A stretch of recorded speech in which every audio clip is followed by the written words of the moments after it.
una o dos veces le fue dado a conocer en aquellas noches alegrías que nos sentiríamos llamados a calificar, a no ser por el choque que causa el brusco cese de la inquietud, de alegrías tranquilas, porque se fundan en gran sosiego. Había pasado un momento en una reunión en casa del pintor y ya se disponía a marcharse. Allí se dejaba a Odette, convertida en una brillante desconocida, en medio de hombres a quien Odette parecía que hablaba con miradas y alegrías que no eran para él, para Swann, de otra voluptuosidad que habrían de saborear luego allí o en otra parte, acaso en el baile de los incoherentes, a donde temía él que fuera su querida, y que daba a Swann aún más celos que la unión carnal, porque se le imaginaba más difícilmente. Ya estaba en la puerta del estudio cuando oyó que le llamaban unas palabras que, al despojar a la fiesta de aquel final que le espantaba, le revestirían de retrospectiva inocencia, palabras que convertían la vuelta de Odette a su casa no en cosa inconcebible y aterradora, sino grata y sabida, que cabría junto a él como un detalle de su vida diaria. Allí en el coche, palabras que quitaban a Odette su apariencia harto brillante y alegre, indicando que no era más que momentáneo disfraz que se puso un instante sin pensar en misteriosos placeres y del que ya estaba cansada. Unas palabras que le lanzó Odette cuando llegaba a él, ya a la misma puerta. ¿No quiere usted esperarme 5 minutos? Voy a marcharme. Podemos salir juntos y me dejará usted en casa. Es cierto que un día Forcheville quiso volver con ellos, y como al llegar a casa de Odette pidiera permiso para entrar él también, Odette le contestó señalando a Swann: «Ah, lo que este señor diga, pregúnteselo usted. Vamos, entre usted un momento si quiere, pero no mucho, porque le prevengo que le gusta hablar muy despacio conmigo y no le agradan las visitas cuando está en casa. Ah, si usted conociera a este hombre como lo conozco yo, ¿verdad, my love, que nadie le conoce a usted como yo?» Y a Swann aún le conmovió más el ver que le dirigía delante de Forcheville no solo esas palabras cariñosas y de predilección, sino también algunas críticas, como: «Estoy segura que todavía no ha contestado usted nada a sus amigos respecto a la cena del domingo. No vaya, si no quiere, pero por lo menos cumple usted. O ¿se ha dejado usted aquí el ensayo sobre Vermeer para poder adelantarle un poco mañana?» «Qué perezoso. Yo le haré trabajar, ya lo creo», con las cuales demostraba que estaba al corriente de sus invitaciones y de sus estudios de arte, de que los dos tenían una vida suya aparte, y al decir esas cosas le lanzaba una sonrisa allá en cuyo fondo veía él que Odette era suya, eternamente suya. Y entonces, en esos momentos, mientras ella le estaba haciendo una naranjada, de pronto, lo mismo que pasa cuando una lámpara mal manejada pasea por alrededor de un objeto y por las paredes grandes sombras fantásticas que van luego a replegarse y aniquilarse dentro de ella, todas las terribles y tornadizas ideas que Odette le había inspirado se desvanecían, se refugiaban en aquel cuerpo encantador que tenía delante. Le asaltaba la repentina sospecha de que esa hora que pasaba en casa de Odette junto a la lámpara no era una hora artificial para uso suyo, destinada a enmascarar esa cosa terrible y deliciosa en la que pensaba siempre, sin poder imaginársela bien nunca, una hora de la vida de Odette cuando él no estaba allí, con accesorios de teatro y frutas de cartón, sino que quizás era una hora seria, de verdad, en la vida de Odette, y que si él no hubiera estado allí, Odette habría ofrecido el mismo sillón a Forcheville, sirviéndole no un brebaje desconocido, sino aquella naranjada precisamente, que el mundo donde vivía Odette no era ese orbe espantoso y sobrenatural donde él se entretenía en situarla, y que acaso no existía más que en su imaginación, sino el universo real, que no difundía ninguna melancolía particular, que abarcaba esa mesa donde él podría escribir y esa bebida que le sería dado paladear, todos esos objetos que contemplaba con tanta curiosidad y admiración como gratitud, porque absorbían sus sueños, liberándole de ellos, pero en cambio se enriquecían al absorberlas, como esas ensoñaciones se la mostraban realizadas palpablemente, le seducían el alma, tomando relieve delante de sus ojos y al mismo tiempo le tranquilizaban el corazón. Ah, si el destino hubiera querido que Odette y él no tuvieran más que una sola morada, que Swann, al estar en su casa, estuviera también en la de ella, que al preguntar al criado lo que iban a almorzar hubiera recibido como respuesta el menú confeccionado por Odette, que si Odette quería ir a dar una vuelta por la mañana a la avenida del Bosque de Bolonia, Su deber de buen marido le hubiera obligado, aunque no tuviera ganas de salir a acompañarla, a cargar con el abrigo de ella si hacía mucho calor, y si por la noche, después de cenar, cuando Odette no sintiera deseo de salir y se quedara en casa, no hubiera tenido él más remedio que estarse con ella y hacer su voluntad. Entonces todas las nimiedades de la vida de Swann, tan tristes ahora, cobrarían por el contrario, al entrar a formar parte de la vida de Odette, y hasta las más familiares, una especie de superabundante dulzura y de misteriosa densidad, como esa lámpara, esa naranjada y ese sillón que encarnaban tantos sueños y contenían tantos deseos. Sin embargo, dudaba mucho Swann de que lo que así echaba de menos fuera una paz, una calma, que quizás no serían atmósfera muy favorable a su amor, cuando Odette dejara de ser para él una criatura siempre ausente, deseada e imaginaria, cuando el sentimiento que Odette le inspirara no fuera ya del mismo linaje de misteriosa inquietud que le causaba la frase de la sonata, sino afecto y reconocimiento,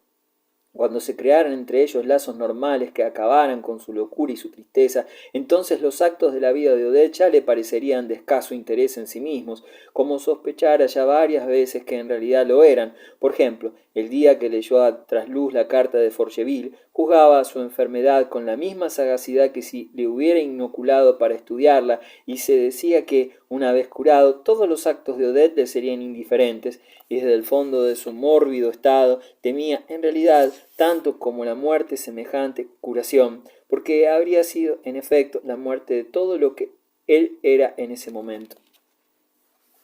Después de aquellas noches de calma, las sospechas de Swann se aplacaban. Bendecía a Odette y a la mañana siguiente le mandaba magníficas alhajas porque sus atenciones de la noche antes habían excitado su gratitud, o acaso el deseo de que se repitieran, o bien un paroxismo de amor que tenía necesidad de desahogarse. Pero otros ratos volvía su dolor, se imaginaba que Odette era querida de Forcheville y que cuando los dos le vieron aquella noche en el bosque, desde el fondo del landó de los Verdurin, suplicarle inútilmente con aquel aire de desesperación que notó hasta su cochero, que volviera con él, para tener luego que irse solo y vencido por otro lado, Odette debió de lanzar a Forcheville mientras le decía: «¡Qué rabioso está!», las mismas miradas brillantes, maliciosas, bajas y solapadas que el día en que Forcheville echó a Sagnet de casa de los Verdurin. Y entonces Swann la detestaba. También soy yo tonto en estar pagando con mi dinero el placer de los demás, pues que no se fíe y que tenga cuidado en no tirar mucho de la cuerda, porque pudiera darse el caso de que no soltara un céntimo. Por lo pronto voy a renunciar provisionalmente a los regalos suplementarios. Pensar que ayer mismo, porque me dijo que tenía ganas de ir la temporada a Bayreuth, cometí la majadería de ofrecerle alquilar uno de los castillos del rey de Baviera para nosotros dos, allí cerca, y no la ha emocionado mucho. No dijo que sí ni que no. Ojalá diga que no. Qué divertido debe de ser estarse 15 días oyendo música de Wagner con ella. ¿Qué le importa a Wagner? Lo mismo que a un pez una castaña. Y como su odio, al igual que su amor, necesitaba manifestarse, hacer algo, se complacía en llevar cada vez más lejos sus malas figuraciones, porque gracias a las perfidias que atribuía a Odette, la detestaba más, y podría, sí, cosa que le agradaba pensar, fueran ciertas, tener ocasión de castigarla y de saciar en ella su creciente cólera. Llegó hasta suponer que Odette iba a escribirle pidiéndole dinero para alquilar el castillo ese junto a Bayreuth, pero avisándole que Swann no podría acompañarla, porque había prometido invitar a Forcheville y a los Verdurin. Cuánto se habría alegrado de que Odette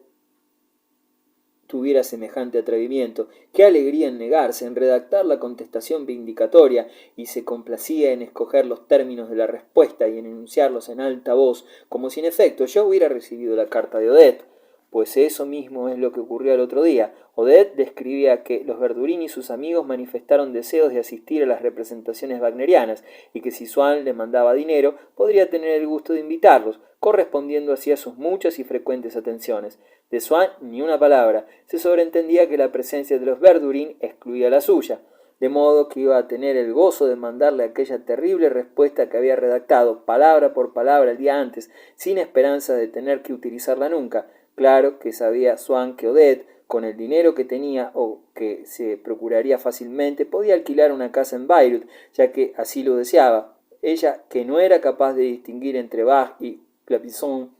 pero en todo caso tendría que vivir con más estrechez, y no tendría medio de organizar, como las habría organizado si él mandaba unos cuantos billetes de 1000 francos a diario en un castillo, esas cenas elegantes que acaso le diera el capricho de rematar, capricho que quizás nunca se le hubiera ocurrido, cayendo en brazos de Forcheville. No sería Swann el que pagara ese viaje odioso. Cuánto daría por estorbarle el viaje, porque Odette se dislocara un pie antes de marcharse, por lograr a cualquier coste sobornar al cochero que había de conducirla a la estación para que se la llevara a un sitio retirado, donde tenerla secuestrada, aquella mujer pérfida de ojos brillantes, con una sonrisa de complicidad dedicada a Forcheville, que era la forma con que Swann veía a Odette hacía 48 horas.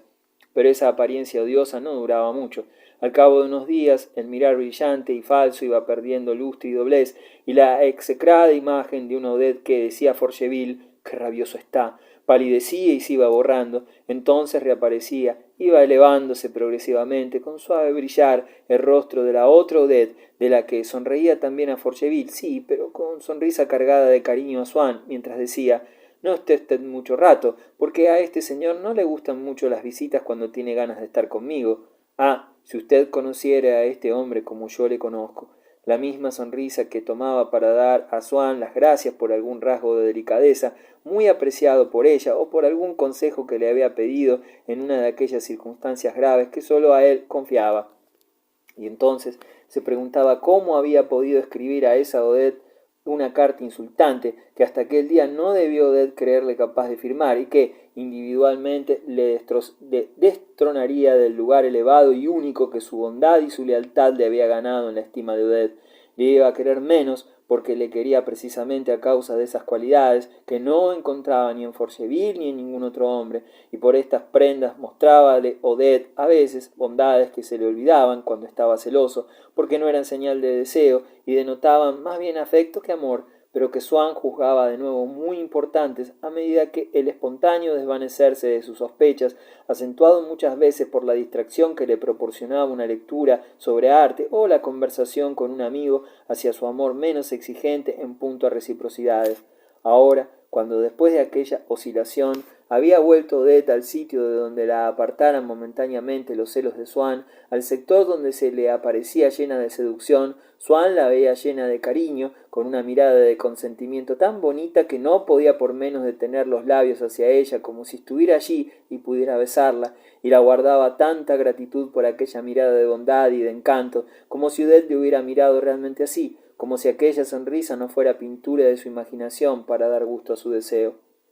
Qué disgusto debía de haberle causado. Claro que encontraba razones válidas para aquel resentimiento hacia Odette, pero no le habrían inspirado resentimiento esas razones a no haberla querido tanto. También había tenido quejas graves de otras mujeres a las que, sin embargo, hoy haría un favor, porque como ya no las quería, no le inspiraban cólera. Si llegaba un día en que se encontrara con respecto a Odette en el mismo estado de indiferencia, comprendería entonces que sólo sus celos revistieron con aquel carácter de cosa imperdonable y atroz aquel deseo tan natural, en el fondo, de origen tan pueril y en cierto modo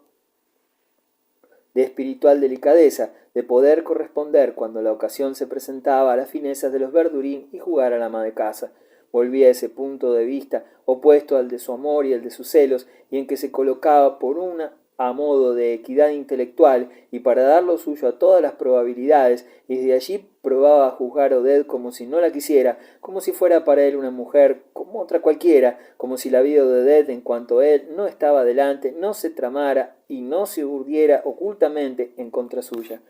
¿Para qué creer que allí iba a gozar con Forcheville o con otro hombre placeres embriagadores que con él no sentía y que eran únicamente invento de sus celos?